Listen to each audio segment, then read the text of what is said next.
We're live. Great. Good show coming up. Waiting for some people to join in. All righty. Guys, so we have a very interesting show today. We have been advertising this interview that we just got kind of lucky to schedule two of our elected officials here locally. We're happy to have them in today's show. We're going to have a good time interviewing these guys, and these guys have been again, they're elected officials. So we've seen them on our Maverick County page, going out here advocating for each of their departments, and we're glad to have them.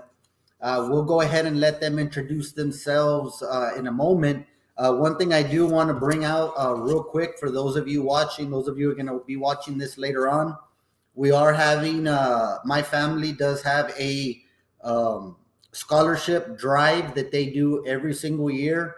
Around this time, we do raffle out great prizes. It's for the Ruiz Jr. Live Your Dream Scholarship Fund.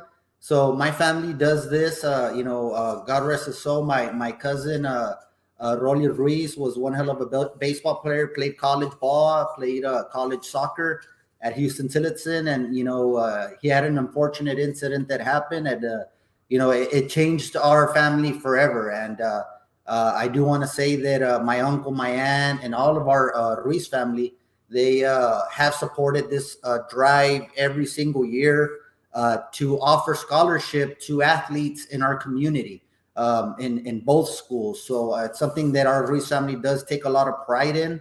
And if you guys, just in case you guys want to have tickets, you have first prize is $1,000, second prize an iPhone 13, third prize his and hers Oakley glasses. So the raffle is stacked, guys. There's 8 prizes here. Yetis, a wheelbarrow full of bottles, which everybody seems to love, right? And that's the 4th prize. So guys, if you guys are interested, reach out to me afterwards or say something in the comments and we can go ahead and get you a ticket. They're $10 each one, but like I said, this is stacked, and we really appreciate y'all's support. Again, I just wanted to say that real quick. Right now, we'll go ahead and bring up and we'll let them introduce themselves. Guys, straight out of Maverick County, out of the 29th 3rd District, Judicial District as well. We'll go ahead and let them introduce themselves to our audience. Hello, everybody. I'm Jaime Iracheta. I'm the Maverick County attorney.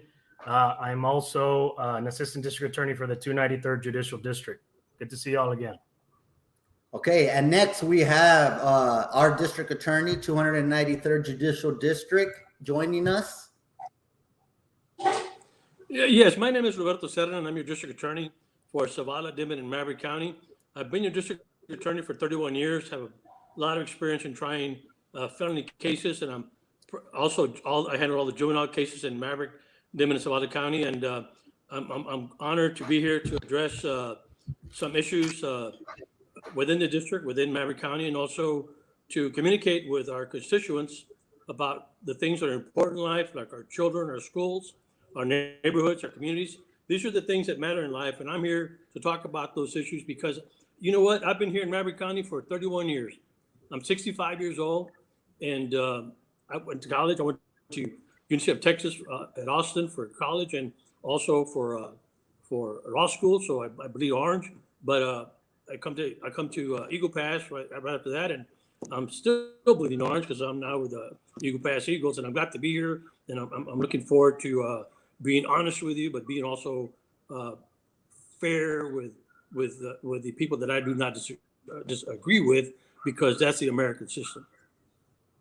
All right, guys. Well, I just want to thank you guys for taking time of your evening today. I know you guys both are very busy and in your respective positions as elected officials and also in your careers. So we really appreciate that. One of the things if I can real quick, I'm sorry to interrupt. I want to also say thank you for allowing us to be on the show, and the Rising Texan, and for everything that you do out here and just trying to get information out to the community. And And again, I appreciate you inviting us and having us on as elected officials. Because again, Mr. Serna and I both have taken a position that transparency in our government, should be number one. And to the best of our ability. Obviously, we both are prosecutors, so just like anything else, there are stuff that we cannot go into. But again, we will do what we can. But something else I also wanted to point out, I wanted to wish a happy 246th birthday to the United States Marine Corps. And I also wanted to wish a happy Veterans Day to everybody, and thank everybody for their service, and just remind everybody that is because of them. It's what we have here and what we get to enjoy. So if you get to see a veteran, a veteran in your family, make sure to thank them for their service, and remember that tomorrow is Veterans Day. So again, thank you all on behalf of myself, my family, and the county attorney's office. Likewise for the DA's office. That's very correct. God bless you. All right, well, thank you for that. And we're just going to go ahead and dive in. What's going on? I know you guys do work together, being the district attorney, an assistant district attorney, county attorney. What's going on in your respective offices? I mean, I know you say transparency and everything. So we have the issue of the border crisis going on.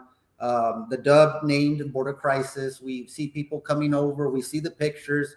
It's not anything that we can say or doubt or say anything that it's not happening or there isn't a mass migration happening. What is your take on that? Are the crime rates up right now, or what's going on in each of your offices as far as prosecutions go? Who goes first? Whoever, you're the first one that spoke. Go ahead. Right. Well, it's clear that crime has gone up in the district. Ever since COVID-19 hit, there's been a surprising uptick in drug abuse, specifically methamphetamine.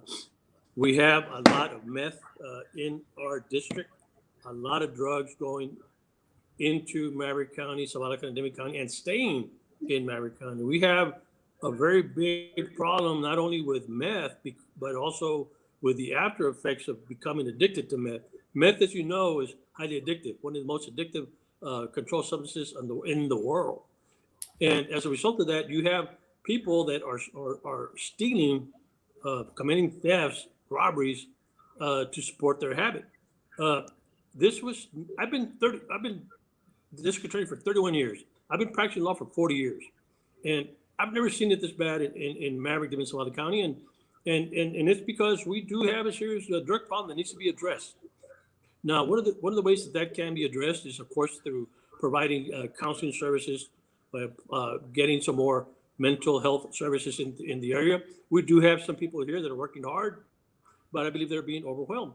Now, one thing that I need to bring up is that, because this is true, the district attorney's office is not funded enough to be able to fight the good war against drug addiction and drug abuse and the crimes that come from the effects of someone being on drugs or just living a bad life.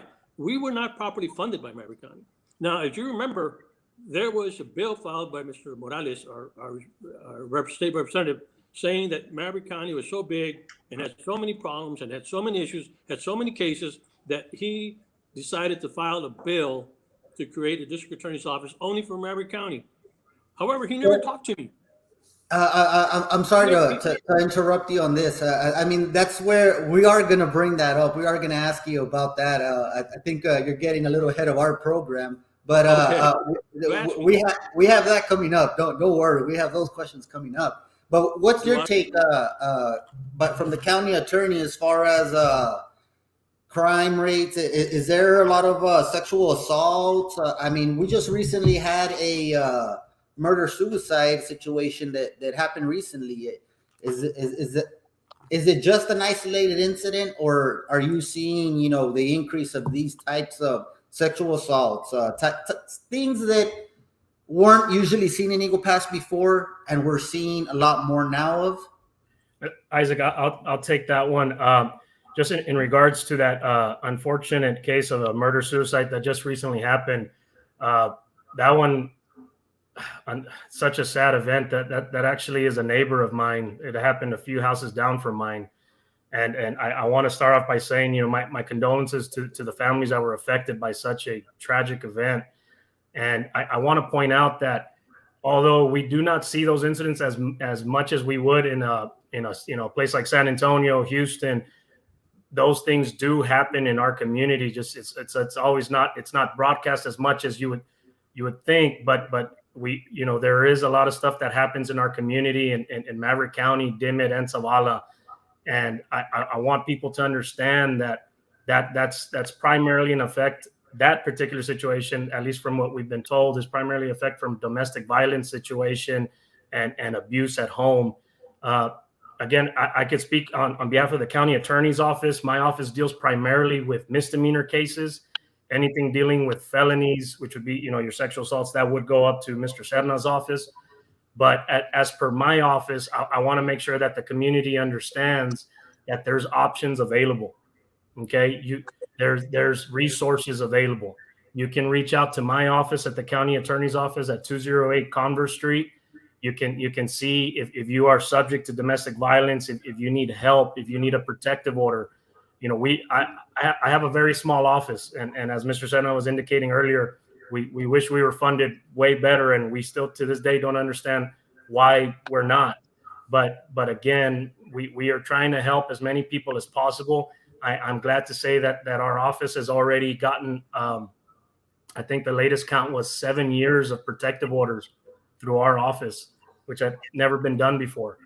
And again, these protective orders are, they're not a shield. It's a piece of paper, but at least it's a step in the right direction to start protecting some of these individuals that can't protect themselves. And those are some of the services that my office is able to provide.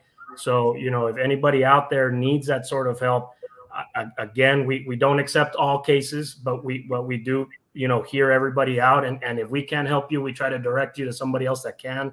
There's legal aid, there's private attorneys, there's ways to do it on your own, and we try to get law enforcement involved, for these types of cases. Just recently, we had a person that we got a protective order against and violated it, within days. And as soon as that happened, our sheriff department got involved and picked that person up immediately for that violation. And that's what these protective orders can do. They help protect these people that just are scared, that have suffered violence, that have suffered threats, and God forbid that it ever gets to the point that it got to recently with this murder-suicide that just recently occurred.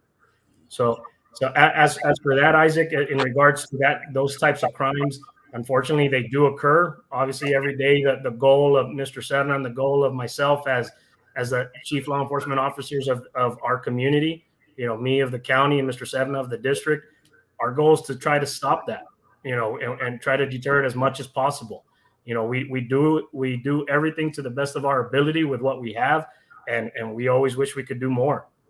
So hopefully one day we're gonna get our office to be well funded the way it should be, to get the crime rate down in the community and make sure that we're holding people accountable for breaking the law. I'd like to add that it was a total tragedy. It should not have happened. For some wonderful lady to be made to die at the hands of a domestic violence offender is wrong. It just shouldn't be happening. And if we had more resources from the county devoted to law enforcement, to prosecution, to protective orders, to mental health services, potentially this might not have happened. We could have stopped it. Now, there's also the problem with suicides. Why are we having, I think we've had over 4 suicides in the last 2 months. That's too many. Mm-hmm. Why? Why can't the county of Maverick provide mental health services that mean something? Why do not they invest money to save lives? Because this is a serious problem. When somebody is made to the point to where they have to kill themselves, we need to address that issue, and that issue is not being addressed adequately. It's being addressed by some people, but they're being overwhelmed and they're also underfunded. And what happened with this beautiful person to be literally assassinated by this murderer was just wrong, because they left the family behind. And it's so tragic, and it should, maybe it could have been avoided if we had our sights in the right direction in terms of funding. Do we need a new stadium? No, we don't. Do we need to build new buildings? No, we don't. Do we need to provide services for people in need of help? Yes, we do. And I hope that happens, because yes, tiempo, it's time for us to do what is right for the citizens of our community. No, yeah, well said. And I totally agree. I think that mental health is a serious situation that kind of crept up on us, especially having to do with COVID, that I think just kind of busted it out, busted that door open, like the door was locked or the door was jammed or something, and then came COVID. And I think that's what really pushed a lot of people towards the edge, or out of their comfort zone and stuff. But going along with the way you were doing, since we're moving along, you had mentioned about funding. Now you say funding is not inadequate, not in either of your offices. And you brought up a good situation where a state representative proposed for you to have Eddie Morales, not a state representative. His name is State Representative Eddie Morales. Our state representative did a bill. He tried to push a bill for Maverick County to have its own district attorney's office. Now, we interviewed when that happened, and you came and you told us that he didn't even speak with you. He didn't even, didn't bring it up. So we interviewed him as well and everything, and we saw weeks after these initial interviews that we had with both of y'all, the Maverick County Commissioner's Court tries to move a resolution in support of this. And we had both. I mean, I remember the two loudest voices in there were Judge Salcedo and Commissioner Morales, saying that they will be able to fund that office fully. Where's the funding? Well, see, and that's where I'm getting at, because, okay, well, the bill didn't pass, the office didn't, make. So all that money that they were going to put into this Maverick County new judicial district, were they able to give you some of the funds, or? We asked for a reasonable amount of money. We asked for $550,000. We only got $430,000. We weren't able to hire another investigator. We weren't able to hire another assistant district attorney. We were not able to hire other secretaries because the funding is just too low. Now, I am 100% for Maverick County having its own district attorney if it's needed. I would have been more than happy to support it. If they've talked to me and have we discussed it, had we gone about it in a manner that everybody would have input, and if it had been determined at the end that we needed a new office of the district attorney for Maverick County only, I would have drawn up the bill and sent it to Representative Morales for him to file it, because if it's needed, it's needed. It's not about us. It's not about me. It's about the people. And if the people of Maverick County need their own district attorney's office, well, let's have it. Let's just do it. I have no problem with that. But come on, you say we'll find the money somehow. We'll fund it. Well, it didn't happen, and let me tell you why it didn't happen. It didn't happen because it was unconstitutional. It cannot happen until after January the 1st of 2025. Had Mr. Morales called me and and asked me about this, I would have told him, look, it's not going to go anywhere. It's not even going to get out of the committee because it's unconstitutional. You can't do it until my term expires and that would be the effective date of December 31st of 2024. So that new district attorney's office can only come into effect on January the 1st of 2025, I would have told him that, and he wouldn't have wasted his time filing this bill that was unconstitutional, whatever, and it never was going to pass. It never stood a chance, even with a resolution from Maverick County. It wasn't going to work. It's unconstitutional. Now, I mean, I'm going to have to say it. Me watching this from the outside in, it kind of feels somewhat of a personal attack on the 293rd district attorney after you just recently won the election. So, I mean, to me, I mean, this is just my opinion, of course, that it was something personal, and especially since they didn't speak to you about it. What's your take on that? It wasn't personal. They wanted to take me out of the district. I'm from Crystal City. I've lived in Maverick County for the last 31 years. I don't think it's personal. I think they do want their own Maverick County District Attorney's office. They just didn't do it the right way. What would be the advantage to them to have their own, the way you said it? Only if it's needed. Only if there's a study and the caseload supports it. And I'll interject, Isaac.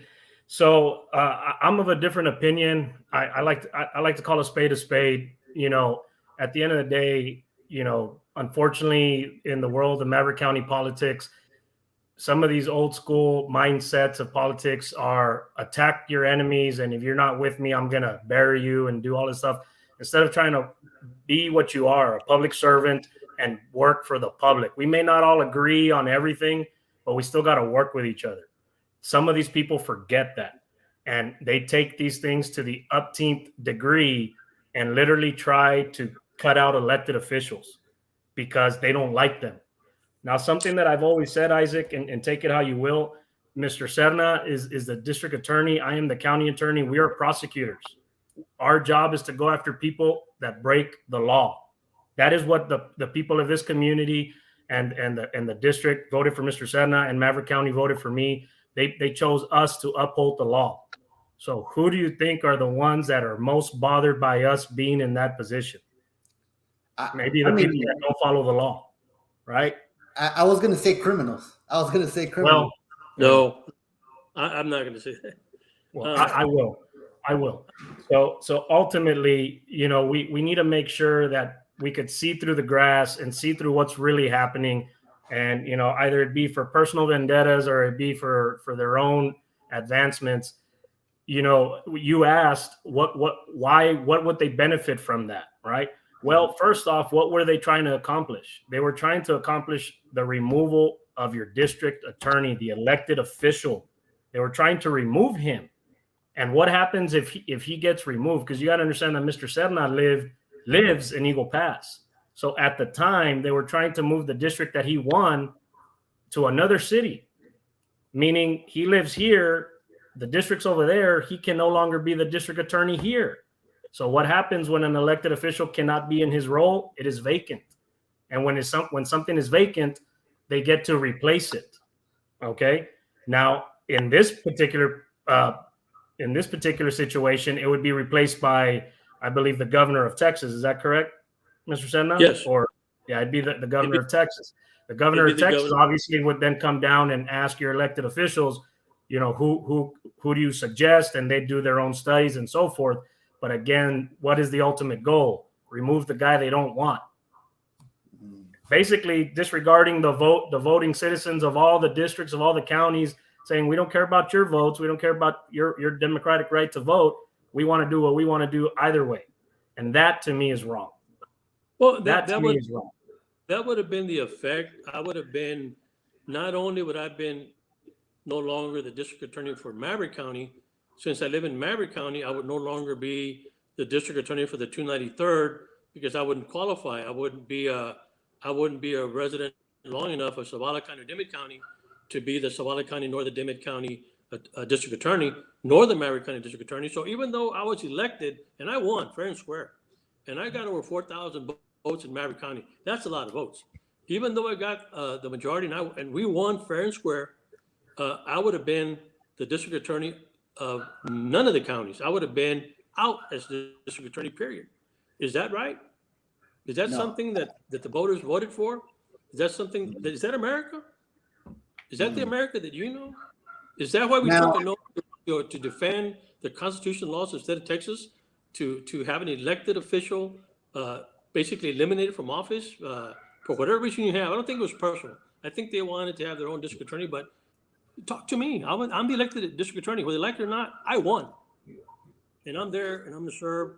Yeah, And- it's also my understanding that this may have been the first crack at an elected official, but it wasn't the last, because they attempted to do the same thing to circumvent, not necessarily replace, but circumvent the JPs by trying to create the positions of somebody to serve the commissioner's court at their pleasure. Nice transition. So, I'm sorry, go ahead. That's a nice transition. Yeah, I mean, well, how does that saying go? Fool me once, shame on me. Fool me twice, shame on you. So he tried to, Fool me once, shame on you. Fool me twice, shame on me. Okay, well. Yeah. Well, I learned something today. Something like that. I think we get the gist of it, right? Is that they not only tried it with our district attorney that was elected, but they also tried to circumvent the JPs who were elected by each precinct.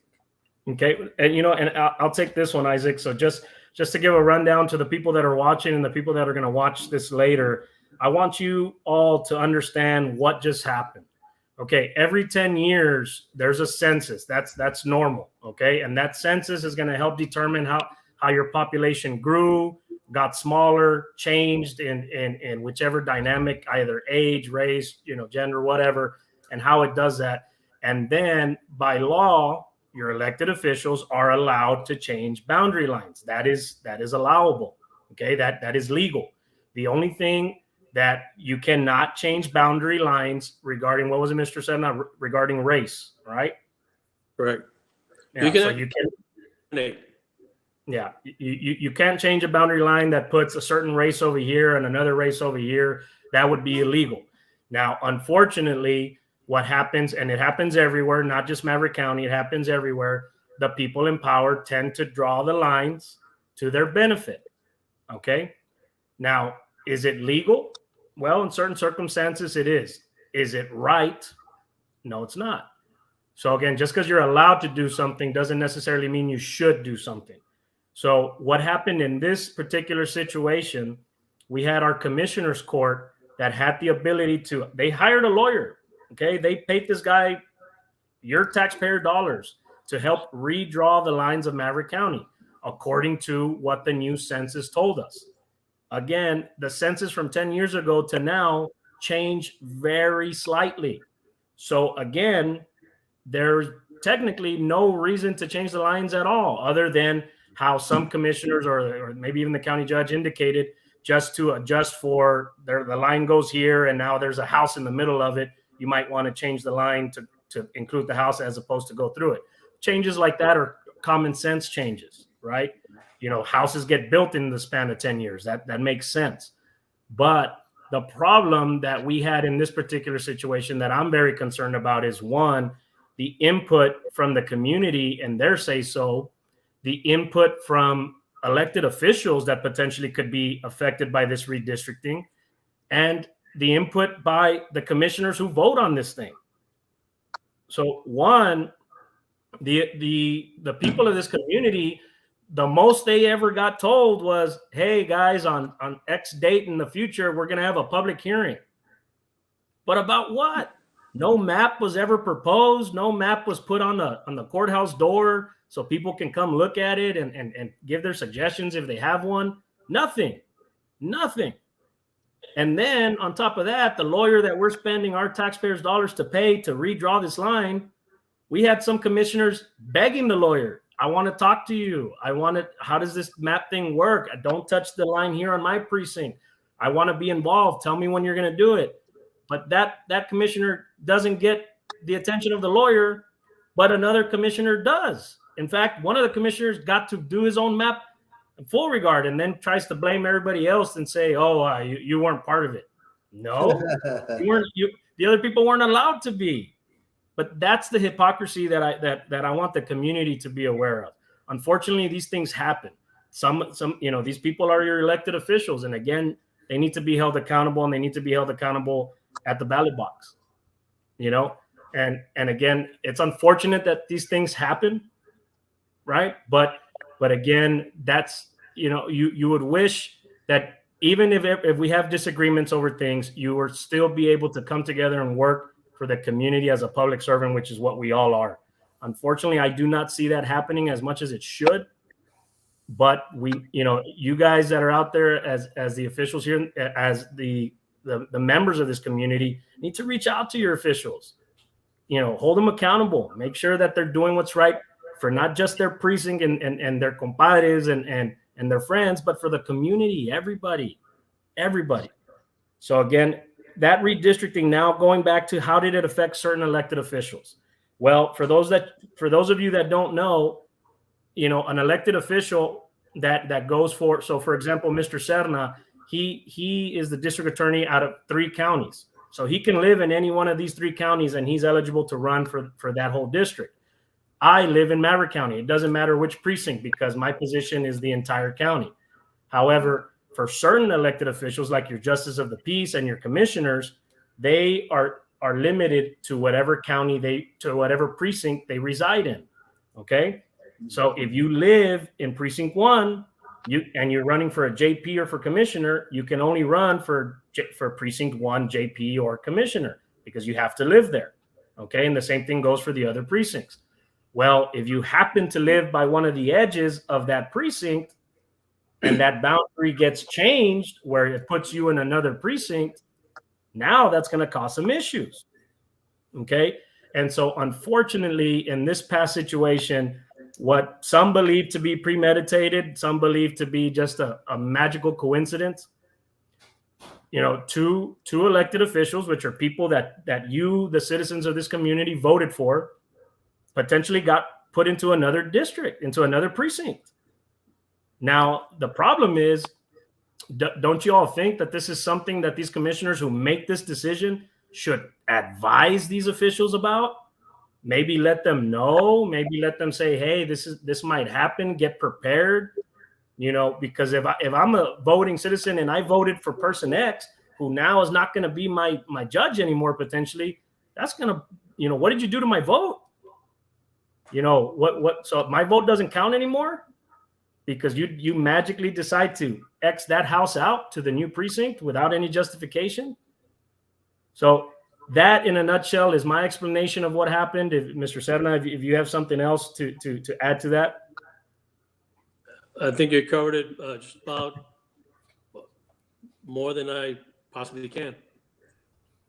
And I mean, it was just, I think you said it in the very beginning, how you guys attempt to be transparent about whatever you do in your offices. And the commissioners certain ones have always pushed, this is a transparent commissioner's court. Now, when I hear the word transparent, what comes to my mind is that we're giving you all the information so you guys can make your decisions on whatever the opinion of the people is. And not giving us a map as a community, because I had several people message me asking for a map. I still haven't seen said map. I still haven't seen it. And to not know if it's going to affect me or not, how will I know without this map? Without the proposals of what's going on. Now, to me, my opinion, I believe that this was kind of done, and I think many other things have been done to keep our community in the dark. I don't know if any of y'all want to comment on that. I will say that I am very concerned with a lot of the actions that have happened by a few on this commissioner's court. These elected officials are meant to be public servants. There's nothing to hide here. Unless there's something by law that needs to be discussed behind closed doors. I mean, look, I'm a lawyer. We deal with that stuff all the time. There's some stuff I can tell you and some stuff that we can't. It's just the way the laws are, right? But in these public servant positions, they control our money. They control our money, your money, you the citizens, that your tax dollars. Okay. And again, we voted them in there to make the decisions for us. Okay. So it's not like we can give suggestions, we can let them know, but ultimately it is their decision to make. But how are they making those decisions? Are they making it for the benefit of the community or the benefit of somebody in particular or themselves? We need to be watching that. And as for the transparency, I felt that for some reason, there's always such an attempt to don't look at what I'm doing. And that's not how it's supposed to work. I'm an elected official, so I get notices of all these commissioners' court meetings. Yet I get them on Friday at 5:20 in the afternoon for items that are going to be acted on Monday. And remember, folks, most offices close at 5. So are we really trying to give proper notice to everybody by posting something at past 5 when all the lights are off, everybody's on the way home for the weekend, for stuff to be acted on Monday? Where's the information? Where's the supporting data to the stuff that's going to be voted on? Because my understanding is that the city, you get all the documents, you get all the attachments, you get everything days in advance. And if you want to go and take the time to look at what your city's people are doing, they're going through it. They have it there, and you can criticize, you can call, you can call your representative, do all that you can. But here, they're not giving it to you. It almost looks like they don't want to give it to you. They just want to be like, oh, well, we did our notice requirement. It's up to them to find. No, what are you hiding? So again, I feel that unfortunately that's been a previous trend, and I hope that we move to go away from that. I know some of the commissioners that are currently on there are pushing for more transparency, and I applaud them for it. Some of them continue to act like they're super transparent by saying 1 or 2 sentences that benefits their agenda and moves on. But again, I hope that we can get to a point where, other than what is legally required to remain privileged or not shown, what's there to hide? We're making these decisions for the people. They're not going to always make the best decisions. You can't expect everybody to be perfect, but what are you hiding? Let's move away from that. And at least that's my view on how a lot of these things tend to happen. But again, I'm somebody from the social media age. I started with social media, so everything's out there nowadays. Maybe it's due to the old school mindset. I don't know, but I think the more that the people know of what we are doing, what we're legally allowed to disclose, it shows what's being used for their tax dollars. How it's being implemented. Not just the highlight reel that we want you to hear. It's just we're human just like everybody else. I mean, I'm sure we're all going to make mistakes here and there, but again, what are we hiding? What agenda? If you're hiding who you're hiring over here, then should you be hiring that person? What's going on? If you're hiding about some monies that are coming in, well, what are you going to do with those monies? So I mean, that's my 2 cents, at least if I didn't go too far off tangent on that. No, well, you did mention the old school mindset, and me and you are about the same age, so we're at the digital age. So we'll go ahead. If you at your age and AJ's age, I'm still probably older than you guys. You guys hit 65. I don't think you guys hit 65. But let me tell you what, I was before social media, and I'm living social media and I'm learning social media. But one thing is constant, one thing remains, and that's the need and the requirement of public servants to be honest and truthful. And one of the great things that we have going in this area is that we have a great mayor. I mean, let's face it, Fernando Salinas, I mean, that guy's a straight shooter. I like him. He's a friend of mine. He's a good man, but I like the way he tells the truth. I mean, sometimes it might not be pleasant for him to tell the truth, but he tells you the truth. He doesn't sugarcoat it. When things are going on in the city, he brings them out. When there's discussion or disagreement among individuals within the city, they don't hide it. They bring it out in the open and they discuss it. That's the American way. That's the way it should be done. And that's the way it's being done by our under the leadership of our mayor, Rondo Salinas. He's doing an excellent job. And we've had some excellent mayors in the past. We have that cannot be mistaken, and that cannot be taken away. But Rondo Salinas is really leading the way by example and by merit and by actions as to how government should be run, because it's being run that way at the city level. The school board is also doing an excellent job of being transparent, of being fair, of being honest, of being decent. The superintendent, Sam, is doing well. Mijares, he's approachable, he's reasonable. He's not going to do you any favors, but he's a straight shooter. But that's because he has support of the school board, and the school board, all those members are straight shooters. I mean, they're not gonna hide back anything that's not to their liking. If it's there, it's there, and they're very good individuals. So we have a lot of good people, and also the county of Maverick in different positions that are doing the right thing. And transparency, honesty, integrity. If you don't have that, you don't belong in office. I've been put to the task or having to run for office 8 times. And I've won all 8 times. This time I almost didn't win, but I let people vote. These are my decisions, difficult decisions that you might not like them. It might cause you to vote for the other person, but that's fine. I'm doing my job, and that's the way it should be. And I think that Ronald Salinas and the school board members, and also the members of the city council, I have to also congratulate them for having open and honest discussions. Even though they may disagree, they still have open and honest and fair discussions, and that's the way American government should work.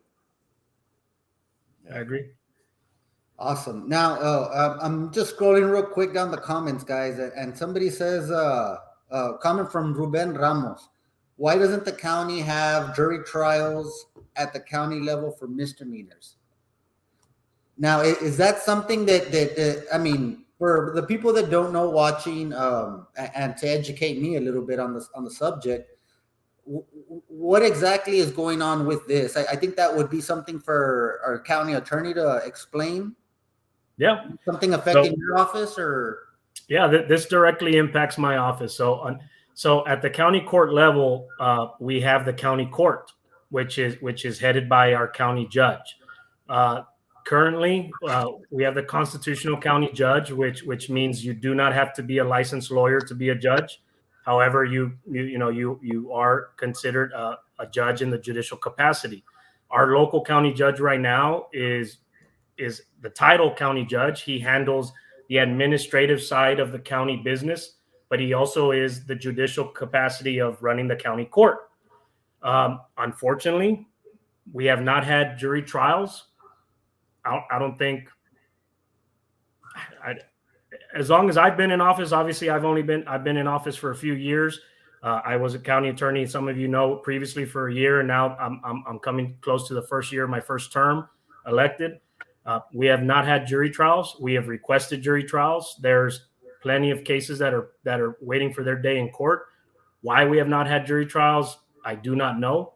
I have been an advocate from day one that we need to have a county court at law. That would require that we have a county judge who is a licensed attorney, and I as a prosecutor would have the ability to present more cases to somebody that is in the judicial capacity full time, as opposed to somebody that is handling county matters and also doing judicial matters on the side, which unfortunately, there's only so much that I can do as a prosecutor. I can present a case to the court and say that we're ready to go on all of these cases, but unless the court sets them, we don't move forward. I cannot tell the court what to set and when to set it. I can suggest it. And again, we have plenty of cases waiting for their day in court, but at least at this time, I am yet to see jury trials at the county level, and I'm hoping to still be around when I get to see that day. I love that I'm also an assistant district attorney with Mr. Serna. We have been rocking and rolling at the DA's office with jury trials. I think we've already done, what is it, Mr. Serna, 4 or 5 jury trials in less than 4 or 5 months. We're going to have a lot more coming up. We have a lot more. Yeah. So I want to make sure that, that everybody at the district attorney's office, and especially the prosecutors, Amanda Riojas, the head of our BPU unit, and Hugo Zapata, our other ADA there, you know, all the work that we've put in to get these trials ready. And you know, we've had some success. We've had some success at the district level. And now I'm hoping to, as your county attorney, to get that experience that I'm getting at the district court level with the felony cases, you know, to be able to bring them down here at the misdemeanor level and get some cases tried, you know. It would be an honor and privilege to assist you as your assistant at the county court level to help you try some county court cases. I'd be honored to do that with you.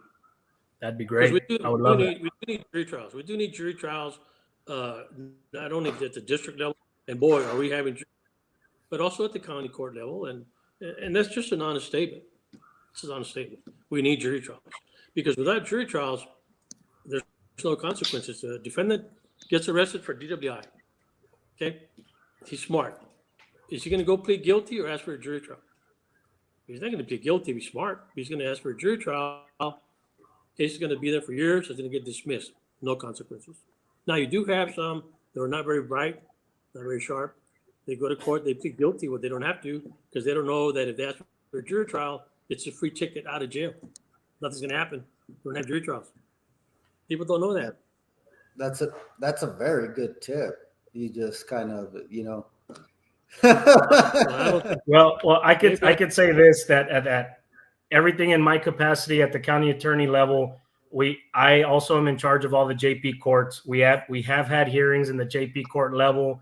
I work with the JP offices. We try the best that we can to set something up there. We're yet to have a full-blown jury trial hearing, but in the past we have had hearings in front of the JPs. And again, I will mention that at least at the county court level, we have had at least some basic hearings that, like, again, that I say involve protective orders. So I do commend the court for giving us the opportunity to help these victims that need the help for protective orders. And so, you know, I got to throw that out there. You know, we have been doing that. But as for the criminal cases, I am ready to move forward on these trials. You know, obviously some of these older ones are obsolete, but some of these new cases, the victims need their day in court, not necessarily. You know, Mr. Serna mentioned the defendants and some of their avenues, but I'm concerned about the victims. I'm concerned about making sure that they get their day in court and that they don't get their justice years later. You know, something you mentioned what's going on in our office. In full disclosure, I want to mention to the community something that I recently implemented at the county attorney level. I work with all the agencies in Maverick County. I mean, that's your sheriff's office, your DPS, your school PD, your Eagle Pass PD, game warden, everybody in between that handles misdemeanor crimes. They all come to me. And unfortunately, in the past, the way the cases were coming into my office, there was a turnaround time on average, not everybody, but on average as a whole, cases were happening, defendants were getting arrested, and cases weren't being turned into my office until 8 to 12 months later. You know, that's ridiculous. That's ridiculous for a case to come to my office and take that long for a misdemeanor case. Okay. There's a multitude of reasons why we need those cases brought in earlier. You know, so again, I reached out to all of these agencies and I implemented a policy that they have 30 days from the date of arrest to turn that case into my office. And I want to thank all the law enforcement that's listening right now, that's going to see this in the future, for complying with my policy. I know that change is different. Change bothers people, and especially the older grumpy generation. You know, change is evil to them for some reason. But this is going to help everybody, and I've already seen such a drastic change in the quality of cases that is getting turned into my office. The timeliness of cases that are being turned into my office has turned around drastically. You know, I want to thank all the law enforcement agencies that have been complying with this 30-day policy. And again, even the cases that passed the 30 days, I am still reviewing those cases. I am not rejecting those cases. I know some people got a mindset that, like, oh, he's rejecting. I said, no, I'm not rejecting those cases. Those cases need to be resubmitted to me with a reason of why they took longer than 30 days. That is my policy. Now, if an officer can arrest somebody and an officer can make a report and it takes longer than 30 days, well, then I think that same officer can also explain why it took longer than 30 days to get this to my office. And that's it, because I want to make sure that we all get on the same page and make sure that things are happening faster, that assault victim gets her justice sooner, that the lady that's getting beat up by her husband is not waiting a year just for her case just to be seen at my office. The sooner the better. I am doing everything that I possibly can to expedite these cases. It doesn't happen overnight, but again, that's something that I'm trying to implement. And so again, to those law enforcement agencies that have gotten on board and helped me implement this policy, I want to thank them for that. And if I may add, Yeah.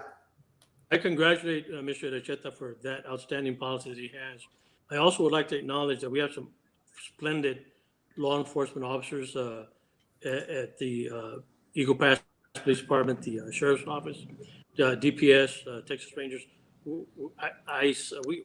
We have tremendous good law enforcement officers. But something I've learned from AJ and that the District Attorney's Office is implementing next week is that we are now going to set a requirement that cases be turned into the District Attorney's Office for review within 30 days and no more than 60 days.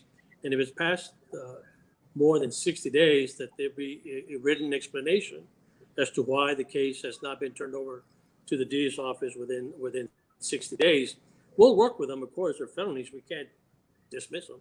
We'll work with them, of course. But for example, drug cases where you make an arrest on Monday, the case is completed by Tuesday or Wednesday. All you got to do is just send the controlled substance to the lab, and I've instructed them in the letter that's going out that once they get a DPS lab number, they can submit the file. So there's no reason why we shouldn't get those drug cases within 30 days.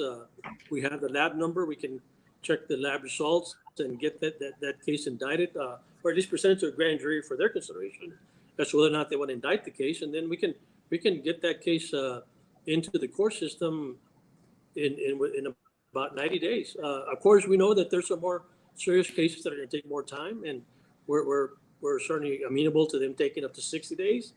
But if they need more time, of course we'll work with them, and of course we'll do whatever we can to assist them, and we'll give them more time. And we've always been giving advice to them as to how to handle the case best in order to be successful in prosecuting the case. But this is an idea that AJ brought up, and it's being adopted by the District Attorney's Office, because I think it's the victims that we need to keep in mind.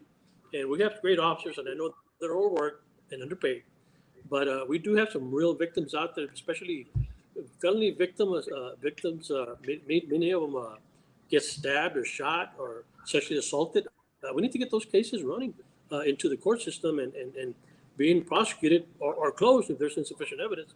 We have to be fair about it. I mean, if there's a case there, we prosecute it. If there's not a case there, we don't prosecute it. That's the fair thing to do. That's what we'll do. But we're sending that memo out so that we can get these cases quicker. And we know that these firemen and these first responders and these law enforcement officers, deputies, officers work very, very hard. They're overworked. But good law enforcement takes hard work. I mean, that's life. As a peace officer, you want to be a good peace officer, be prepared to spend long hours and be prepared to work long and hard, because it's not an easy job to submit a good case to a prosecuting office for prosecution. Awesome. Now, I understand that Maverick County received just recently, or is going to receive, set to receive about $1.5 million in grant funding through the Operation Lone Star that was recently sent out by the governor.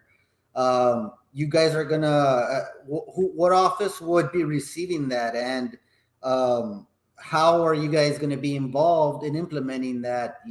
That 1.5 million, which is a big figure. Yeah. So Isaac, the Operation Lone Star, for the people out there that aren't aware, that's an operation that's been implemented by Governor Abbott to help address the border crisis that we've been having. It's affected everything along the border, here, Valverde, Kinney County, and so forth. And so funds have been allocated to the counties in this area to help address those specific needs. the prosecuting offices, Mr. Serna's and mine, are both going to be having interactions that deal with Operation Lone Star. However, my office will be taking a lot of the brunt of Operation Lone Star. If it has not yet started in Maverick County, but it is meant to start soon. And if the trends continue like they have been going in Valverde and Kinney County, I've been told that, so right now my office on a yearly basis gets between 1,200 to 1,500 cases a year. That's right now normal times. And if the trends follow from what's happening in Valverde and Kinney County, we are looking to get somewhere between 900 to 1,000 extra cases a month. Wow. That's true. That's in 1 month. That's just to my office. So now the county has reached out and applied for a grant from Operation Lone Star to address these needs specifically. Okay. So my understanding is that these $1.5 million was applied through from the county through the sheriff's office, and these funds have the ability to be allocated to all the offices that are affected by this new operation that's being implemented, Operation Lone Star. So what I'm hoping to see, Isaac, is that $1.5 million be allocated accordingly. So that means I want the sheriff's office to be allocated their proper funds. I want the county court, the judge's office, to be allocated the proper funds. I want the county clerk's office to be allocated the proper funds, and my office to be allocated the proper funds, because we are the ones that are going to be dealing with what this grant is intended for, in dealing with the border crisis that we're having. My office is going to be primarily handling criminal mischief and criminal trespass cases. That's going to be people that are trespassing over land that is not theirs, that is without permission, and that they will be arrested. That's a misdemeanor crime. Also, people that are causing damages, get damages to property, damages to fences, stealing, thefts, and so forth. The majority of these cases are misdemeanor cases. So again, the whole point of why this $1.5 million is coming to our community is because what the work of the county attorney's office and the district attorney's office is going to do. So if these $1.5 million are not allocated appropriately, then I don't know how we're gonna succeed in doing this. Because let's assume, Isaac, that you give all this money to the sheriff's office, right? Because their goal is to, we're gonna address this crisis that's going on, and we're gonna get all these criminal mischief and criminal trespass cases, and we're gonna fund ourselves with this money. Well, where do you think those cases go? They go to my office. And if they come to my office and we're not provided any of those funds, how are we supposed to address 900 to 1,000 cases extra a year with the same staff? Where right now we're getting 1,200 to 1,500 cases in a year, and that's a lot. So I hope the people that are going to fund this thing realize that all these different departments need to have their I guess what fair share of this grant, so that we can properly implement this operation and protect the citizens of Maverick County. Because with one being more than the other, it's never going to work. And so that's my 2 cents on the Operation Lone Star of what's going on now. I think Mr. Serna wanted, go ahead.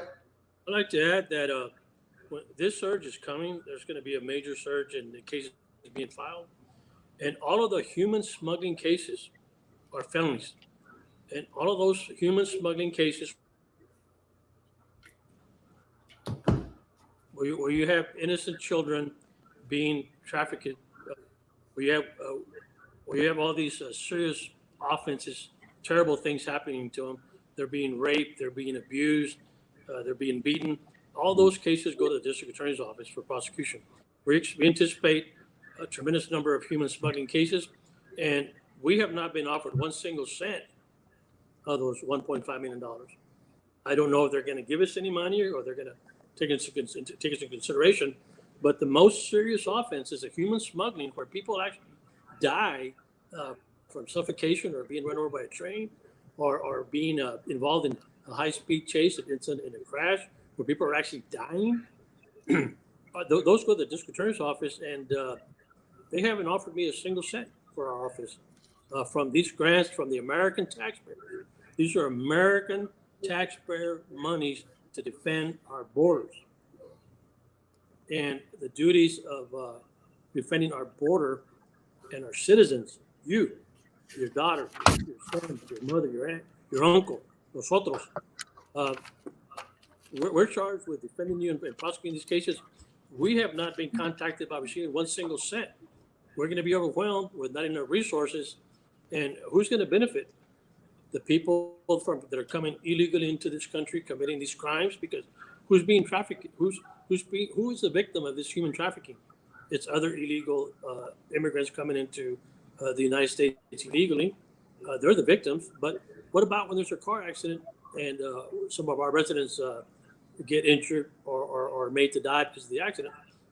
Those are our citizens we're talking about. For example, a month ago or two, we had 3 from El Salvador here in Maverick County break into a 73-year-old lady's home, eating her food, and then raping her, sexually assaulting her, all 3 of them. Did we catch them? No. And where'd they come from? El Salvador. But if we were to catch them, if the sheriff's office or some other agency does happen to make a case, it's going to be prosecuted by the district attorney's office, and without adequate funding, it's going to be very difficult because those cases take money to prosecute, to try, to have staff, to have training, to know what you're doing, and we need that. We need to have adequate funding. Not for me, not for my staff, but for the protection of the people of Maverick County, the people of Eagle Pass, the children that live in our community. These are the people we need to defend and protect. And without this funding, we're not going to be able to do it. Not because we don't want to, because we don't have the resources. Yeah. You can have a car. You can have a car. To be clear, Mr. Serna. Yeah, to be clear, Mr. Serna, sorry to interrupt. To be clear, before some other, ridiculous media makes a ridiculous headline, all of these funds cannot go to an elected official. We cannot get these funds. Mr. Serna cannot get these funds. We cannot give ourselves a raise, anything like that. Any of these funds that we're talking about that are grant related do not go to us. They are simply a tool to help hire staff, get training, get equipment that are going to help us do our job. Because again, if we're going to be asked to, quadruple our output in what we're doing already with a limited staff, we're going to need the funding. So, and my understanding right now, Isaac, is that 1.5 million has already been approved. It's pending some last steps that need to get finalized and how that money is going to be allocated. And again, I want to be part of those discussions because it deals with my office and that of Mr. Serna's. And also I want to make sure that everybody gets helped and that we help the citizens of this community by properly funding law enforcement and the prosecution side of law enforcement. It's the same thing as defunding the police. It's the same. It's just the backdoor way of defunding the police and defunding law enforcement. It's the same thing. I think both of y'all have come out strong recently in a commissioner's court meeting and dropped the big defunding law enforcement quote or saying, as I'll say it, but you had a little backlash from certain individuals on commissioner's court that felt offended by the statement, to say the least. Well, I can't speak for them, but I'm going to speak the truth as I see it. I'm not going to create facts. I'm going to find them. I'm not going to fabricate evidence. I'm going to discover it, and I'm going to bring it to the attention of the public. And one of the ways to do that is through the televised county commissioner meetings and tell the citizens of Maverick County the truth. Now, some people will disagree and that's their right. However, I think that the voters, as a matter of fact, the voters are the ones that basically decide which way Maverick County is going to go, or the city of Eagle Pass is going to go. It's not the citizens that don't vote; it's the citizens that vote that cause change within our government if they deem that it's necessary. But we are going to bring the facts to the government agencies, and they're going to have to make a decision. But what we bring to them, we don't lie, and we're not going to put sugar on something that shouldn't have sugar on it. We're not going to sugarcoat anything. These are hard facts that our community is facing, and it's going to face in the future, and it's not going to go away anytime soon. And we're going to just bring it to them, and if they feel offended, well, I apologize to them in advance, but the truth has to come out. We have to be honest with ourselves. And I mean, just a little while ago, maybe jumping a little bit off topic, you mentioned news media before. Some other news media brings some kind of, I guess, spin on what you guys are saying. And I just had to share the comment that, our good friend Joey that follows our show religiously, right there, What's he saying? El Latino. You call that a newspaper? Any comments on that? You call that a newspaper? Well, I mean, news media was used. Well, that's is that what you call tabloids? I've got evidence. I've got hard evidence. So I can say what I want because I have hard evidence to defend everything I say. I wouldn't say things without having hard, solid evidence. And now I'm going to say because to be honest, and they need to tell the truth, and they need to research the facts, check their sources, and publish something after it's been verified as being truthful. Some news outlets aren't doing that, and I'm going to get attacked. I'm going to get insulted some way or other. It doesn't bother me because join the club. Look at the source. But then again, he was born and raised in Mexico, and he's got those traditions of. He started as a reporter with El Zócalo in Piedras, so it's a different kind of media laws over there, different rules, different statutes. But he's in America now, and I think American law should apply. I have solid facts to back up what I have to say right now. So, but I know he's going to spin it somehow and insult me somehow or attack me somehow, and I know he's not going to verify it to a certain extent. So it is. Well, let me just say, Isaac, I'm glad that so many people realize the hypocrisy of that tabloid and how just apparent that it's so blatantly to one side, and whoever butters his bread, and we all know, I think that the what is it, our tax dollars paid that rinky-dink paper how much money? Well, as of the last time when that information was brought out, it was to date, and that was at 60,000 to date. Now that was during the city elections, and I'm sure it's being paid still. No. Now I bring it up because I know you guys have been a popular target, if you will, of this publication. And news is slow in the community. If I or Mr. Serna keep coming out in this thing, man, it's hilarious that they continue to try to hurt our feelings or attack us. They forget that we're prosecutors. We're here to go after people that break the law. We're here to uphold the law. We do that day in and day out. We deal with stuff that these guys will never understand. So if they think they're going to hurt our feelings or anything to that extent, they can go kick dirt. But I just think it's hilarious that we have basically a county funded, paper that just talks trash about whoever they want and invents whatever they want to invent and spin whatever they want to spin. it's sad really, because they focus on separating and causing controversy and dividing people, as opposed to helping people out and informing people about what's really happening. And it's kind of coincidental that paper never mentions certain officials and the acts that they do that are sometimes very blatant, but it'll mention them in godlike status in other ways, so they know whose bread gets buttered there. And news media is supposed to be down the line, giving the news, showing the facts. Here it is, helping the people understand what's happening, and not just an attack article because they get paid by Papi over there and does whatever Papi wants them to do. So it's. I don't know how they get funded, and I don't know anything about that, but I do know that. But we all saw it. I think it's public information. I am on strong legal grounds based on my legal team's advice, just what I've already said.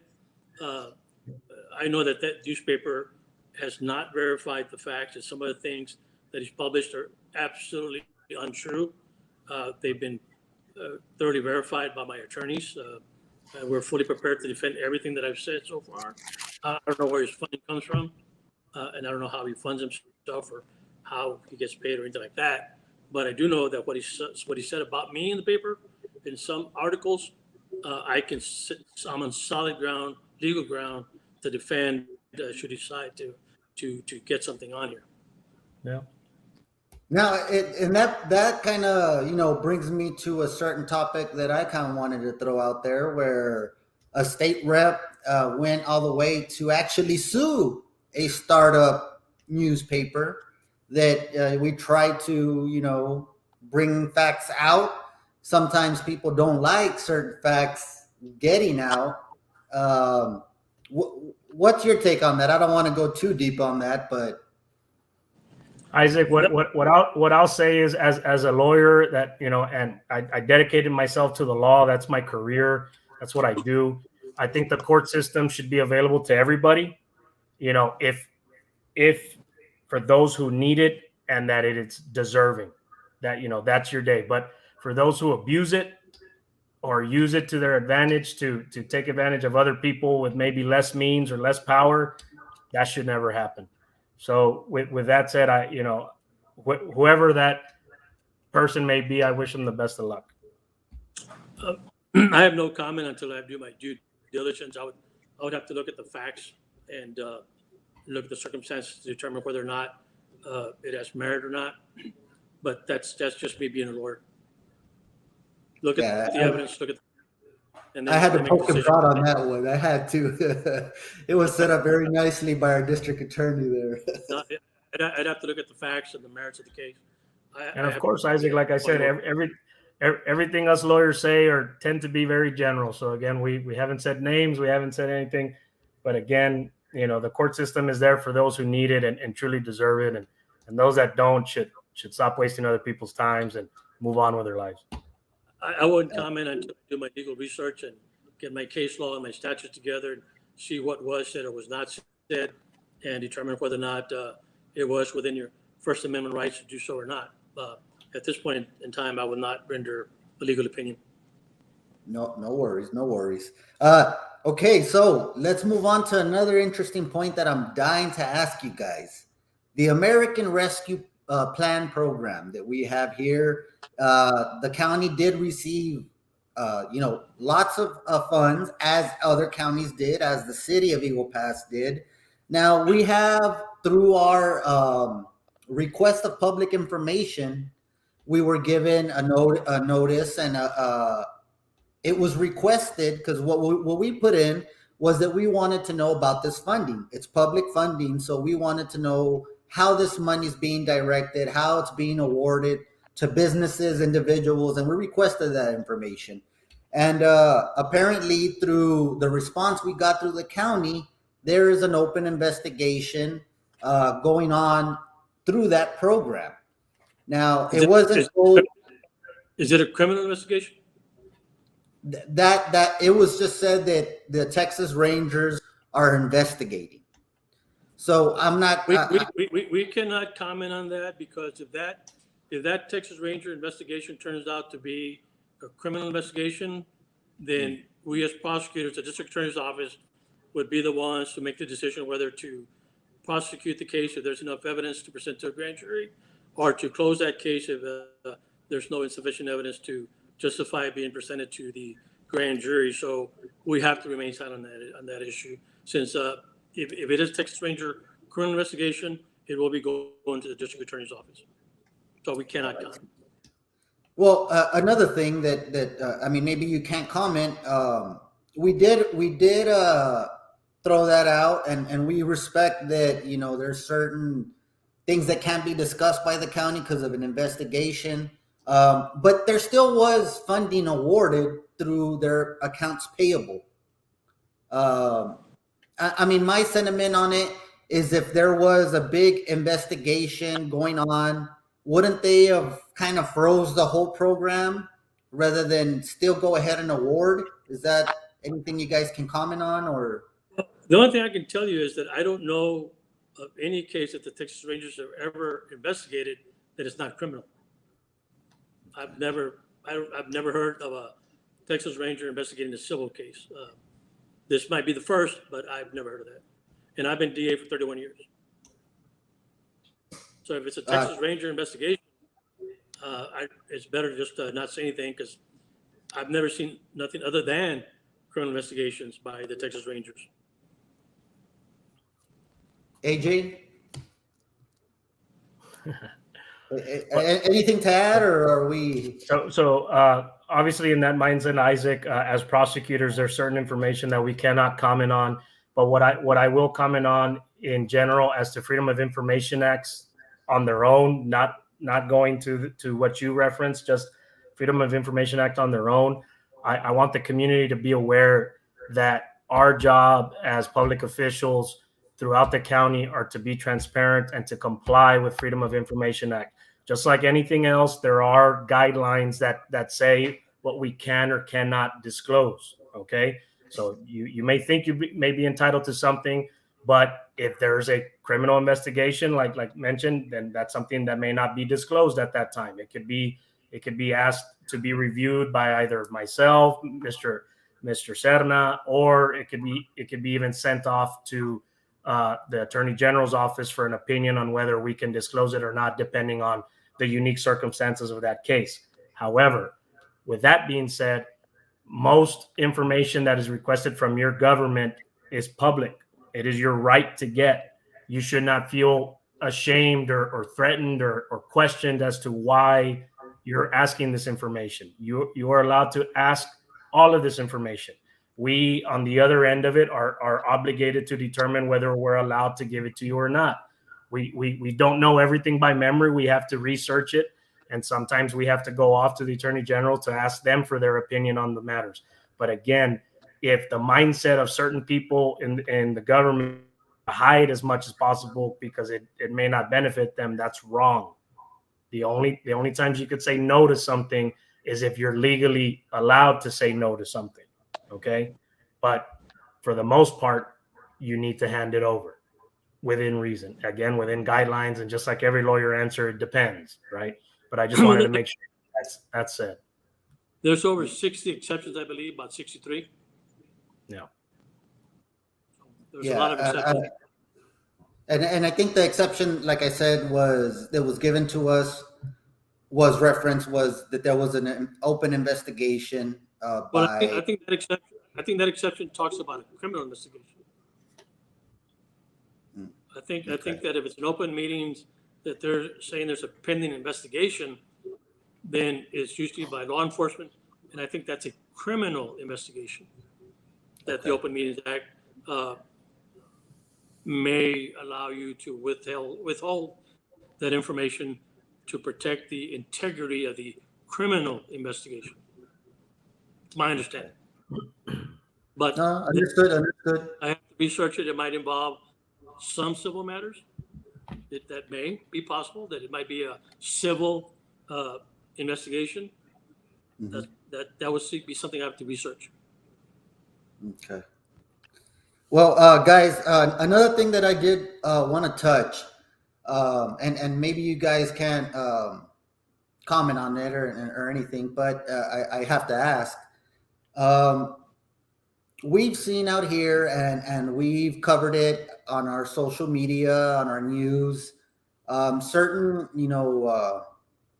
mostly on our TikTok, we've been kind of pounding that in there, and maybe you guys can let us know on the ethical balance on it, or the ethical way on it. But we've seen a lot of a certain company that was hired shortly after the 2018 county judge David Salcedo winning an election, and then there was a company hired. They've been rehired again and again, and it kind of seems that we see a certain character from this company pop out every time that there's an election, or any time that somebody needs help in an election that's closely aligned with the county judge. And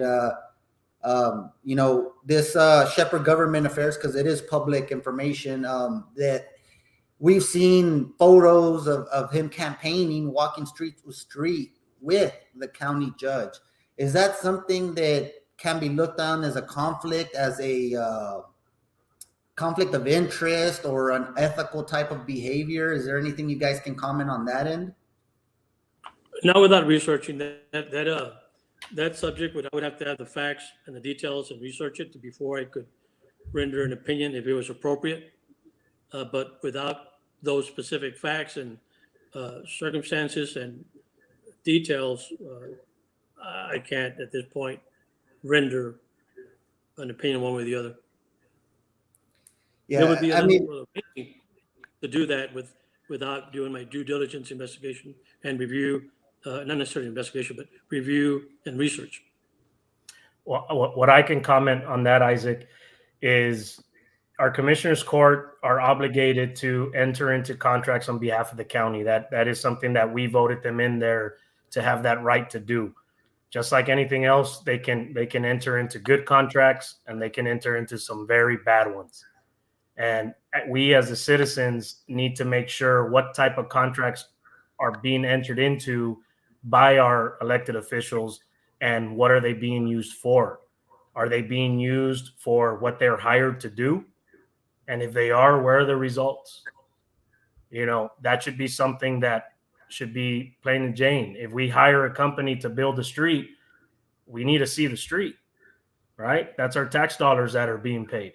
We hire somebody to look into, some project over there. We need to see the result of that project. So if we entered into a contract with a certain company that is being paid our tax dollars every single month to do X, then we as the citizens need to verify and make sure that X is happening. Okay? Because if this person is hired for X, but all we ever see them is do Y and Z and everything else, well, I think that's concerning to me, and that should be looked into further. Yeah, and I think what I'm kind of getting at is, and we've seen this done, I guess, in other places, where you can certainly give out jobs, you can give out this, and I think the word that I was told or read in research that I've been doing with other cases that have happened that are similar, I'm not saying that's what's happening, right? But a structured type of corruption to where you gather a certain group, and that certain group is so tied in that it's hard to, push one way against them or the other, because everybody is so tied into this cash cow. I mean, I don't know how else to word it, but that's. I think you answered our question of the citizens need to do their research, and the citizens need to do hold their commissioners accountable, as what you were trying hold to do. Everybody accountable, Isaac, and that includes myself, Mr. Serna, and every other elected official that works for this community. It's not just certain people that need to be held accountable. It's everybody across the board. But that's not a bad thing. Okay, that's a good thing. That's why we are in these positions. It's not for ourselves. We're public servants. So again, we cannot do this by ourselves. You elected us to be in here and do what we can in our capacities, but everybody watching and everybody that is a registered voter or that needs to become a registered voter, you guys are the ones that hold the ultimate ticket. You guys are the ones that say enough is enough of the same old stuff. We need to change things. So that's how things change. And don't complain if you don't vote. If you're eligible to vote and you don't vote, who's to blame? You are. Complain all you want. It's a free country, but I will say this though, that if you're only complaining but not voting, you might as well stop complaining. The only way your complaint's going to work is if you vote. Yeah, my thing is get involved. Get involved. And being involved is as simple as going to vote. And takes you 5 minutes when the time is right to go vote. Figure out who your elected officials are. Figure out who's running. Figure out whose time it is to skedaddle and let somebody else come in and have a shot at this thing. Because I could tell you right now that we got some elections that are around the corner, Isaac, and there's quite a few positions that, in my opinion, they serve their purpose. We appreciate their time while they had it, but it's time to let somebody else have a crack at it. That goes with anybody, including myself. So again, until if I am not doing the job that y'all elected me to do, then it's time for somebody else to come in and try it and have a crack at it. Leave it better than how you found it. But if certain positions are only in it to take care of themselves and their buddies, I think it's time to move on. And the only way that happens is by everybody registering to vote and just taking the time to vote. Everybody is awesome at being keyboard warriors, and they don't, how my family says, get in the ditch in there. If it's voting, taking people to vote, because I guarantee you that those that we don't want there anymore have plenty of votes. And they may be forced votes, they may be bot votes, they may be politically pressured votes, but they got votes.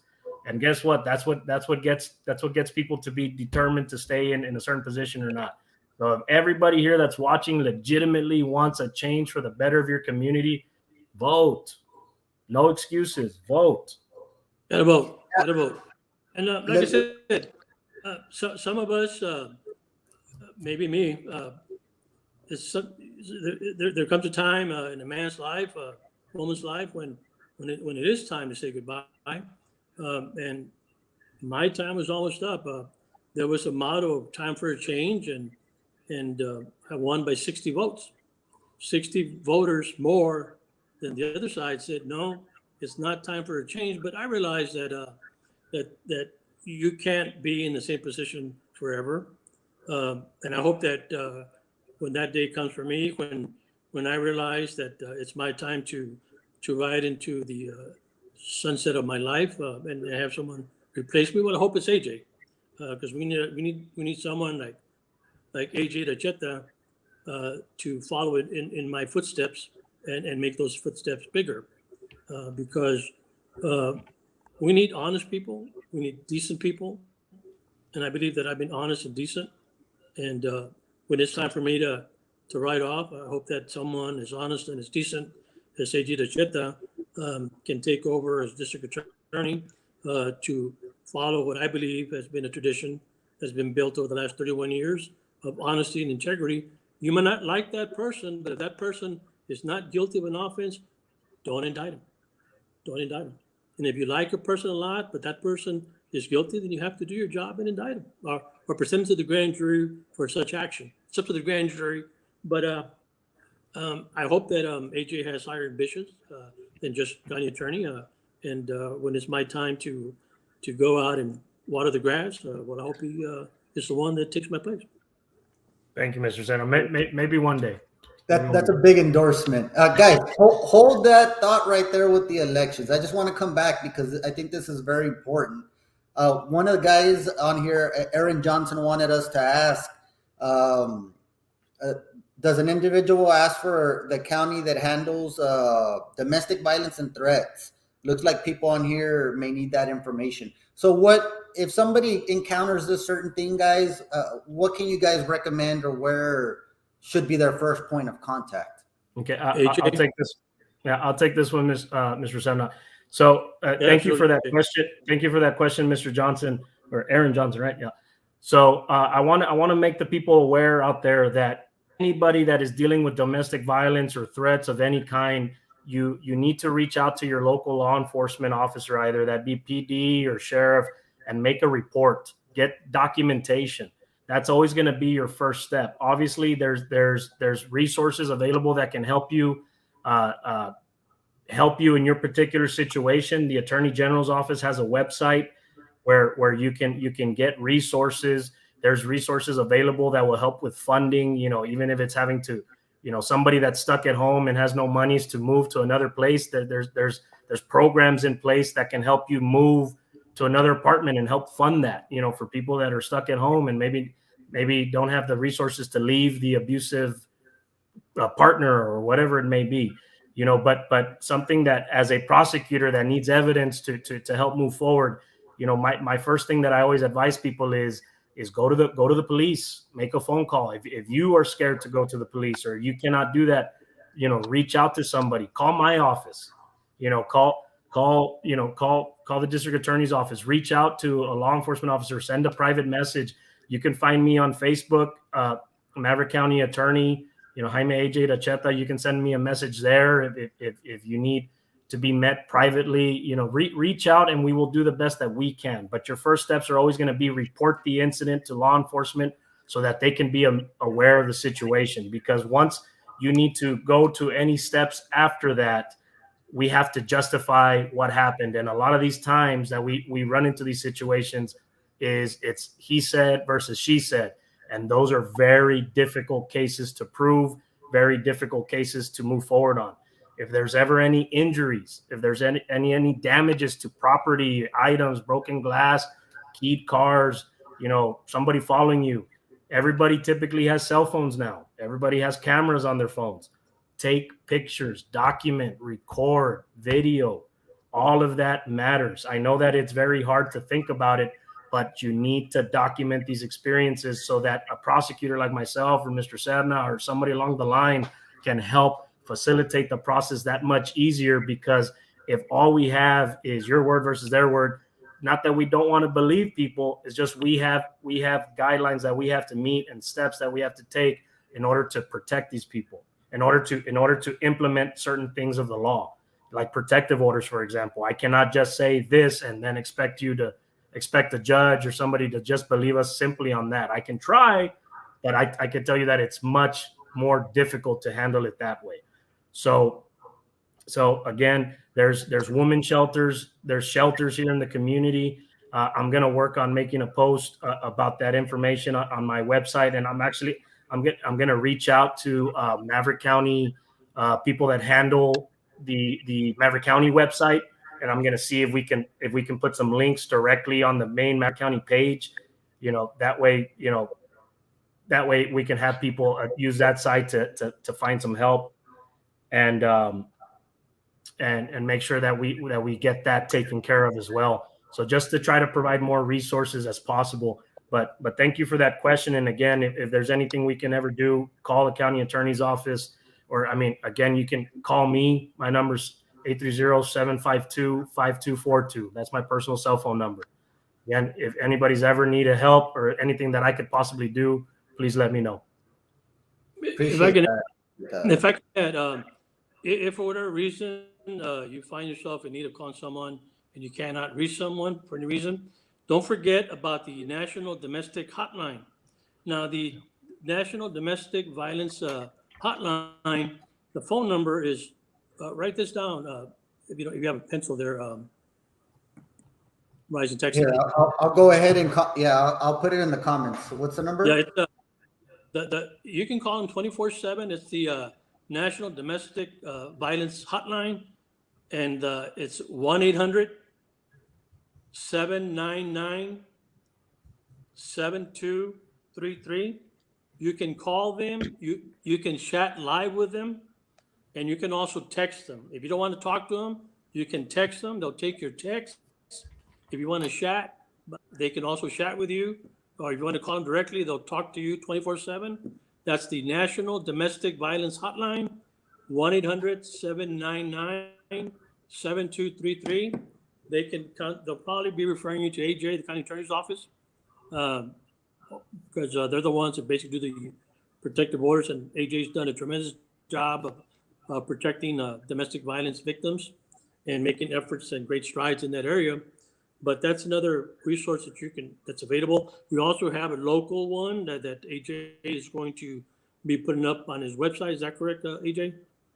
And that's correct. I'm going to be reaching out to the county and doing that. And again, we try to help everybody that we can, given our resources that we have, but there are other avenues. You can reach out to private attorneys to seek for protective orders. You can reach out to Texas Legal Aid to help you get protective orders. And you can also apply for these yourself without a lawyer.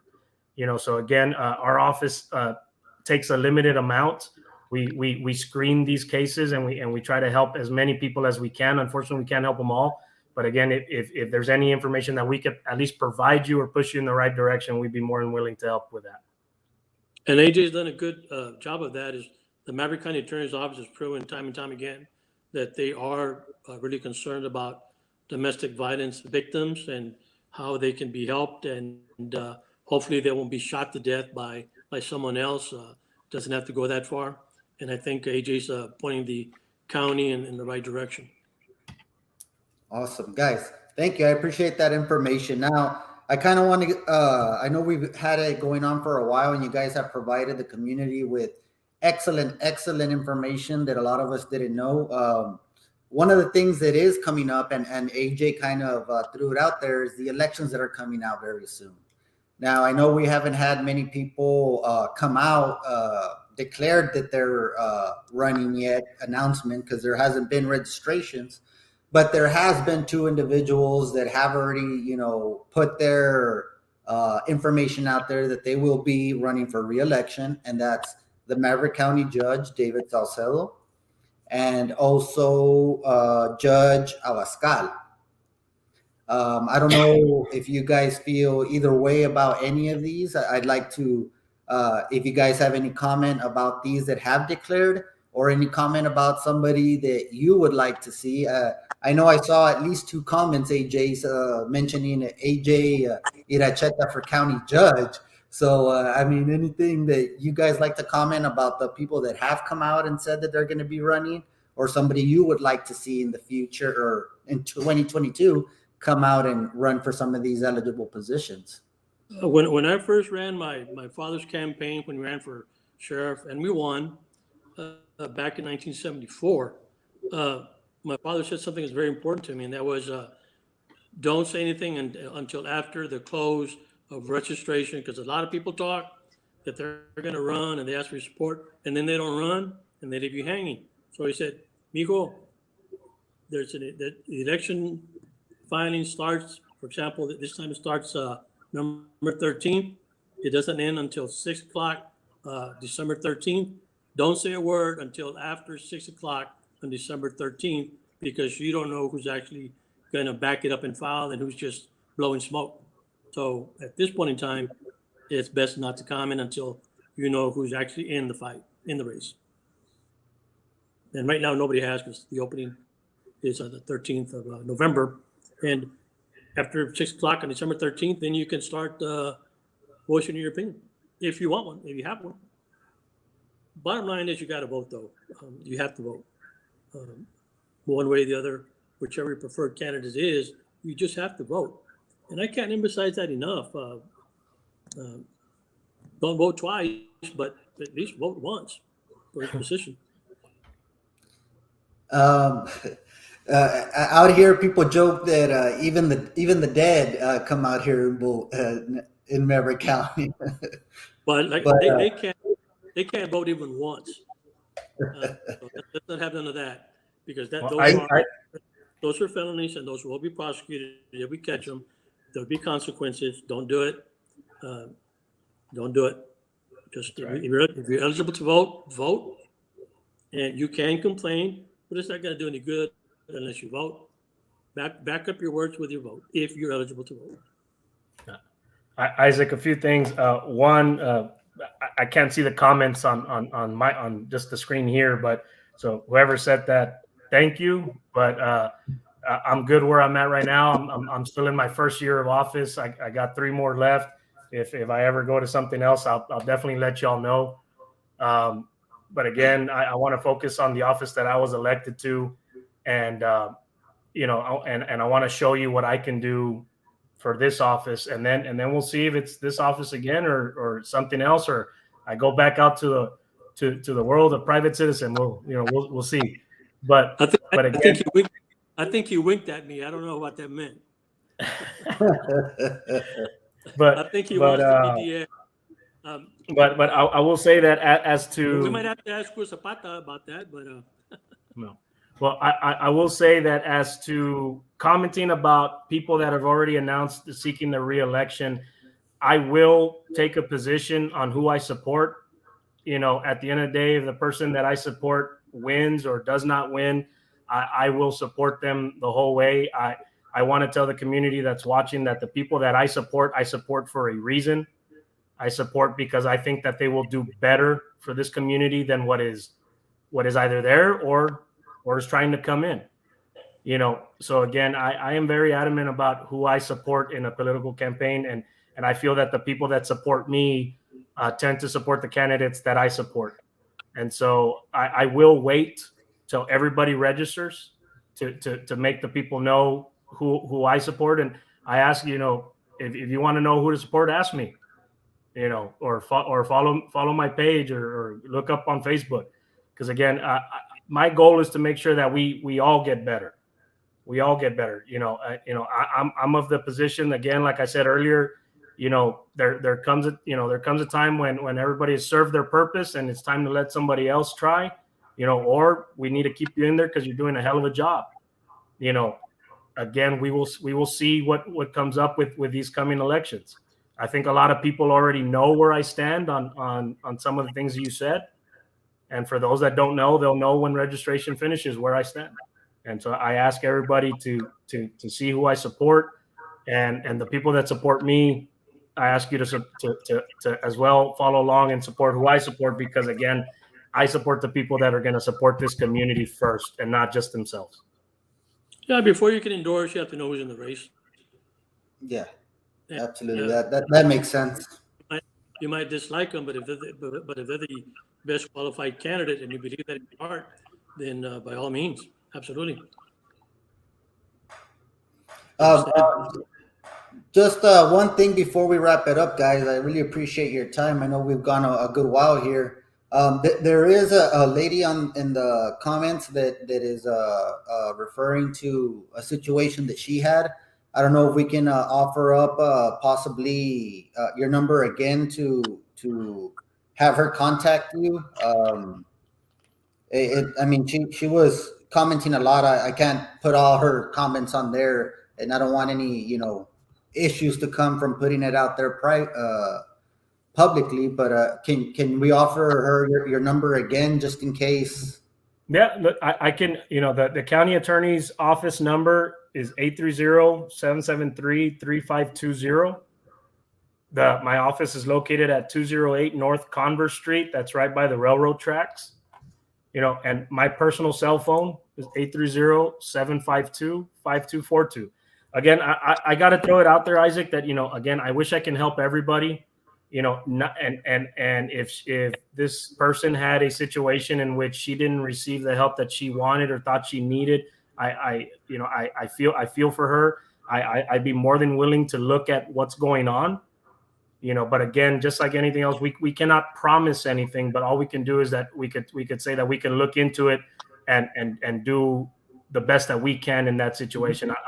I'm sorry for those people that do not get the help that they deserve. And again, every day, that is what drains on me every time I get home. I wish that I caught everything that I could and I helped everybody that I can and did what I could that day, because again, we're limited with what we have in our resources. And again, we're going to try. We're going to try. We may not win them all, but we're going to try.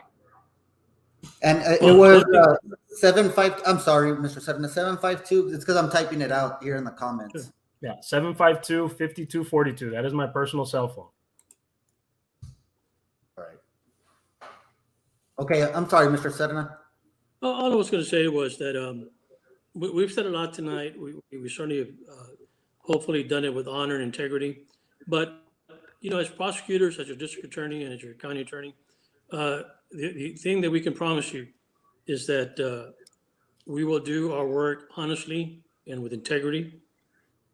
We do not go after anybody. We do not try to punish anyone. We'll never do that. That would be against our oath and our sworn duty. We will do the right thing. We will do the honest thing, and we will never retaliate against anyone. We will never seek retribution against anyone, because that's not our job. Our job is to see that justice is done, not to seek a conviction, but to ensure that justice is done. Now, people will disagree with the decisions of the district attorney and the county attorney, but rest assured that those decisions were well thought out, they were discussed, and they were decisions that were made based on the facts and the evidence and what we believed was in the administration of justice, and not for any other reason other than we felt that this was the right call. Might not be the most popular call, but it will be what we believe to be the honest, decent call. And I'd like to thank you for having us on your show. I know that I might have gotten more animated than I usually do. I don't do that very much, but there's some things that we believe in. There's some things that we really want to fight for in life. There are some things in life that are worth fighting for, and our children, our community, our city, our county, the school, CCUN, Eagle Pass High, Memorial, EPJ, all the elementary schools, all our churches. These are things worth fighting for. Win or lose, we have to fight this honest battle, this good battle, and I hope that you will join us in our fight for justice, and in good faith deal with our friends and those who may not be as friendly as we would like them to be, but still, all of us are equal under the law. And as your district attorney, and I'm sure I speak for Mr. Iracheta as a county attorney, we will always do everything with respect and with dignity and honesty, and we'll always make the decision based on what we believe is in the right in terms of administering justice to the people that elected us into our respective positions. Thank you. Absolutely. And guys, again, I want to thank y'all. I mean, I know you guys are busy, not only in your jobs, but also your careers and everything. So it takes a lot for somebody to come by. I know we've been avoided before by elected officials, so I really do appreciate it. You guys wanting to come in and speak with us. I don't know if you guys have any last words to say to those that are left watching, those that are going to be seeing this later on. I think Mr. Serna pretty much summed up his end. I don't know if AJ needs to say any last comments before we end it. Yeah, just again, Isaac, I want to thank you for the opportunity for allowing us to come on or inviting us on. We're here for the public. We're here to be public servants. There's nothing that we're going to hold back from or hide other than what's required by law. Obviously we have conditions that there's certain things that we can say and cannot say. I understand that, something that I do want to address as well, that I understand that, there's some people out there that require help and may not get help through my office for whatever the reason may be, but there's other avenues that are out there available. I make the decisions and I live with the decisions that I make in my office every single day. That's what I tell my staff every day. I said, as much as I want to tell the world about all the good things that we do, I have to own up to the bad things that we do as well, and just say, hey, we're not perfect. We're going to try our best and do what we can here. Unfortunately, sometimes we'll make the wrong call, but we have to eat that sometimes and move on and take care of those that we can. Our goal, I want everybody to understand, our goal is always to try to help everybody. If there's certain people that felt that we didn't meet that goal, Again, we apologize for you feeling that way or taking it that way. But again, all we could do is the best that we can legally and what the resources that we have available to us at that time. And I hope and pray that I make the best decisions I can every day, every day. And so again, but I want to thank the citizens for having elected me there and putting me in that position. And I swear to them all the time that I will do the best that I can as their county attorney and make sure that these cases move forward, make sure that people are held accountable, make sure that we get that office to where it needs to be, working on getting trials, working on getting a county court at law, working on getting a properly funded office, working on getting protective orders that have never been done before, working on getting more staff, more assistant attorneys, working on Operation Lone Star, working, helping get funding for the office, getting vehicles that are from this century, getting an office that the roof is not collapsing. We're working every single day with these things, and I'm willing to carry that on my shoulder every day for this community. And I appreciate the support that I've gotten from everybody, and understand that we're going to continue to fight for what's right. We're going to continue to call out the stuff that shouldn't be happening. And I hope the rest of the community takes that position as well and say, and don't hold back, hold everybody accountable, including myself and everybody, to do their job. That's what you put us here for. The day that I'm not doing my job, it's time for me to step aside, but until then, I'm going to continue to try and do my job. I know I'm different than Mr. Serna. I'm different than most people, and I take some getting used to, but again, I'm here to try to do the right thing, and I want to set the example for my kids. And I'm tired of people saying Eagle Pass is a certain way or Maverick County is a certain way. Well, what have you done about it? Get in there, do something, come join me. So again, that's the position I have on that. But I want to end it again with thanking you, Mr. Serna, for the awesome experience that I've been able to get at the district attorney's office and get the trial experience that we've been getting over there, and feel that we're getting stuff accomplished, and we're moving and shaking with what we got and to the best of our ability. Again, happy birthday to the United States Marine Corps and happy Veterans Day, and thanks everybody for your service. And I want to thank you all for paying attention to us old farts over here and dealing with these county matters and issues, and appreciate your time. Thank you. Mr. Serna, any last words? I'd like to also thank our veterans for serving, for putting their lives on the line for our freedoms, for us to be able to express our opinions, to exercise our First Amendment right and all our other rights. If it wasn't for the veterans, we wouldn't be here as Americans. So I salute them. I salute the Marines today, and I salute all veterans tomorrow. And I hope that we can all honor and respect them because they deserve it. All right, guys. Well, again, I can't thank y'all enough. Thank you very much for joining, and we look forward to having you guys on sometime in the near future again. Why not? Right, thank you very much. Thank you. Good night. Right. Good night. Have a good one. You too. Guys, so we brought you today the county attorney, Jaime A.J. Iracheta. We also had the 293rd district attorney, Roberto Serna, for you guys. I hope they answered some questions, some informational questions, some questions about things that we've been reporting in our news media. Again, you can follow us on Isaak Ruiz TRT in Facebook. You can follow us on Twitter. You can follow us on, we have a TikTok as well, the Rising Texan News.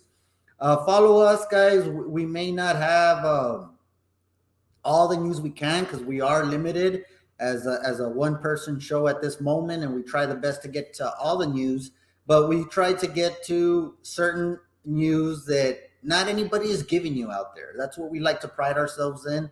And, I thank a lot the county attorney and the district attorney for joining us, and we're hoping to rev up our podcast and bringing more elected officials, especially with an election right around the corner.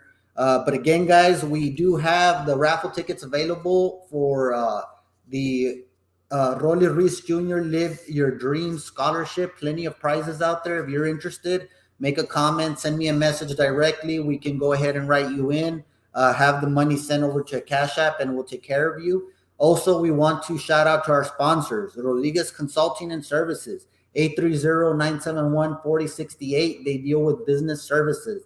The law offices of Edgar Juarez. Better call Edgar, 830-752-0686. K9, Viva K9, Dog Grooming and Boarding Center at 830-513-3523. Wagon Wheel Smokehouse and Saloon, 830-513-7250.